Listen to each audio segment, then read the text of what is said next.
Earl, the strongest storm to threaten New England since Hurricane Bob killed 18 in 1991. So far, the damage has not been as bad as feared, although the storm claimed at least one life off the coast of New Jersey. Now, Earl is headed for Massachusetts, where the governor warns that the threat to the public, including beachgoers and popular holiday spots on Cape Cod, remains serious. Lindsay Davis is live for us tonight on the Cape. A very wet Lindsay Davis. Lindsay? Good evening, Cynthia. It's times like these when reporters like me are really meant to be pitied, just standing out, taking a beating in all of this weather. But let's start with some good news, and that's that this area that's so recently been under a hurricane warning, it's now been downgraded to a tropical storm warning. Now, for the most part today, it was overcast, it was misty, but relatively calm. But just in the last hour, things have really changed drastically. The wind, the rain, the surf, all really picking up, and that's with Earl still about 90 miles southeast of here. It's expected to hit this area in about 2 hours and bring with it 70-mile-per-hour winds. So New England not quite out of the woods just yet. Wind, rain, and power outages. Earl's been having his way with the East Coast for days now. Even before the storm made its way to Cape Cod, Sheila Whalen's nerves were already rattled.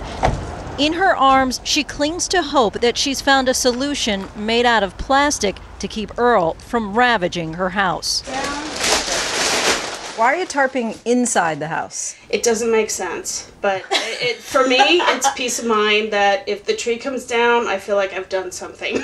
Sheila's doing more than most in Cape Cod. Sure, party supplies don't usually consist of duct tape, flashlights, and lanterns, but she's doing all this in honor of Earl, the only guest who wasn't invited, but's bound to show up anyway. The whole group that's here this weekend is planning to camp out in the downstairs bedrooms and the living room. So you guys are having essentially a hurricane party. We certainly are. While Earl has lost some of its thunder, it hasn't lost all of its punch. Tropical storm warnings remain in effect along the Massachusetts coast. So what are you most concerned about as far as your house?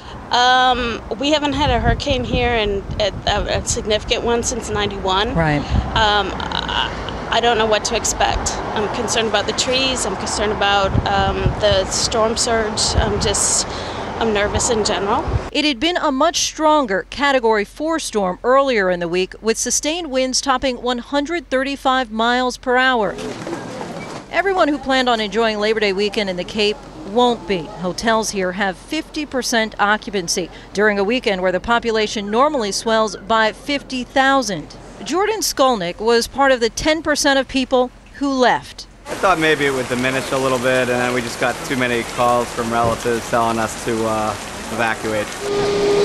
While people here were evacuating, my colleague John Berman spent some time in Montauk, Long Island, where people were racing toward the storm. So you're in favor of the hurricane? I'm in favor of a hurricane which stays just far enough away to be fun, but not be a big problem for us.